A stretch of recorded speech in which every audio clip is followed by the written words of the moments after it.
Netanyahu, he shocks the entire Israeli population with this one move.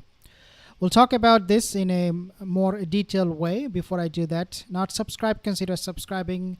Hit the like button, help my algorithm, because I bring you news that you don't see somewhere else.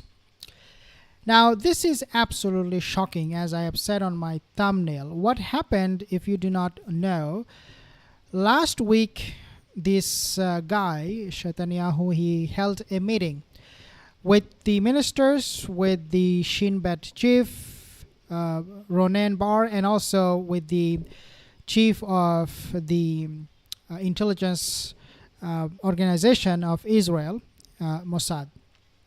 While they were holding this meeting, and this is why I said Netanyahu shocked everyone. So when they were in the meeting, this guy, his name is Ronen Bar. Okay, this guy, he's a very top guy. He's in fact the head of Shin Bet. Shin Bet is the domestic intelligence agency, equivalent to FBI in the States.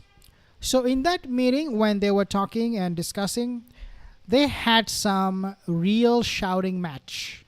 And I'm not kidding. They were screaming at each other. They were shouting at each other. And he came out, Ronen Bar, this guy again, after the meeting, he came out and he said basically that, look, this was, quote unquote, extremely tense. The meeting he had with Netanyahu, with the cabinet ministers and all of those people, he said it was extremely tense. In other words, they were shouting, they were fighting, there was some infighting going on. And it is not new, because Yoav Gallant, he reported on multiple occasions how the Israeli ministers, they fight with each other. We have seen that also in Knesset when they meet. The MPs, they shout at Netanyahu. So this is nothing new. What came out from that meeting is this. So how Netanyahu shocked the Zionist state of Israel, all of them? Well, at one point, he told this guy, Ronen Bar, he's again the Shin Bet chief, he told him, Ronen, look, you have investigated the October 7th attack, right? Ronen said, Bar said, he said, yes, I did. So Netanyahu said, well, the problem is you did not really tell us anything that we were asking you about that particular day. Means you did not really give us any answer. We had so many questions. Ronen Bar, this guy, he said, look, this is something that must be investigated by not just Shin Bet, but also by the State Commission.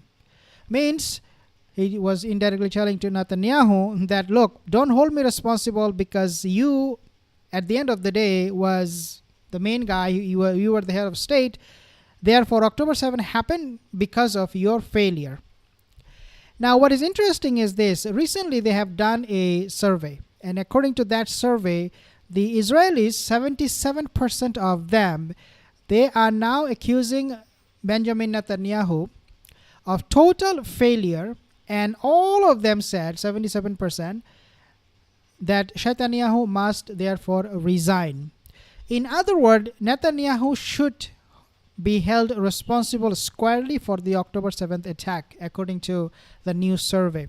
And this is what the Israelis are saying. Now, why I said it is shocking, why I said that Netanyahu has shocked the entire Israeli population?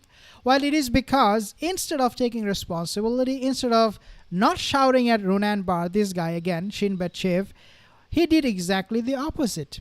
He shouted at him, and then came this statement. Now, people who reported about this particular conversation, they did not quote directly from Netanyahu because nobody was inside in that meeting, from the media. But they said, this is what we can paraphrase from that meeting and what we have heard from people inside. When they came out, they told the reporter things what that happened. They said, Netanyahu told this guy, Ronen Bar, it is time for you to give us the key and leave. Out! Get out! Out! Get out! I'm not kidding. And this, guys, shows that the Israeli state has become a complete failure, a laughing stock, and it is completely and 100% dysfunctional. And not only this, but also the Attorney General's office, in Israel. He is saying that for Netanyahu to take that kind of action where he is going to fire Ronen Bar, he would have to have some legal review, quote unquote. Means Netanyahu cannot just dismiss Ronen Bar anymore. Now, Ronen Bar, in response to his resignation, in response to what Netanyahu said to him, get out, give me the keys, it's time for you to move on, just leave us alone. He said to Netanyahu, no, Netanyahu, you are the prime minister of the country and I am the head of Shin Bet. Look, this is not how it works. You have to fire me if you want me to leave. Exactly this is what he said, Ronen Bar, the Shin Bet chief, to Netanyahu. You fire me. I'm not going to be leaving because this October 7 has to be investigated by State Commission, and I'm not going to be leaving also until all the hostages are back. In other words, Ronen Bar is now fighting literally with the head of state, the prime minister of the country, as we call the fake state of Israel. Now, this is not the end of it. Netanyahu is going bonkers. He doesn't know what to do. He is not getting along, looks like to me, with Donald Trump either. So what does he do? He comes up with more bizarre move. And I'm going to be actually sharing this video because this writer and expert in the Middle Eastern affairs, she said something very, very interesting, at the same time something that should shock all of us because it will have consequences for the people, especially in Europe and also the Muslims. Take a listen. For Jewish communities. And now, in a move that marks a chilling new chapter, Israel has officially lifted its diplomatic ban on 3 of Europe's most notorious far-right parties: France's National Rally, Front National, Sweden's Sweden Democrats, Spain's Vox. These are not just hard-right parties with controversial views. These are movements with deep roots in fascism. Parties that trace their origins to Nazi collaborators, Francoist loyalists, and white supremacists. For years, Israel kept them at arm's length, but suddenly the ban is gone. Why? Because for now, they say the right things. They denounce Islam and immigration. They wave Israeli flags at rallies. They call Israel a bulwark of Western civilization. The courtship spans the continent. In Spain, the far-right Vox party repeatedly challenged in court. Okay, I'm not going to be playing the rest of the video. Here is the thing. Netanyahu right now is cozying up to those far-right extremist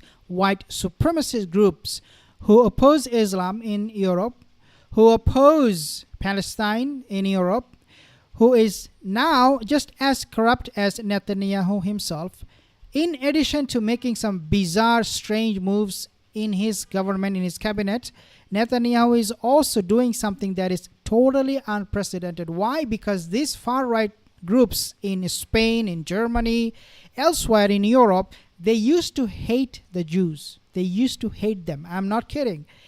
And that was the reason why Israel kept itself at a distance from these parties, because of their hatred towards the Jews. But now, guys, they're finding a common ground, and that is Islamophobia. That is bashing the Muslims. That is kicking out all the pro-Palestinian supporters from Europe and also from America. And we have seen that Donald Trump is cutting fund for the Columbia University $400 million. And this is just the beginning of it, to be honest with you. What will happen next, we do not know, but it's not going to be better. It's going to just get worse and worse and worse.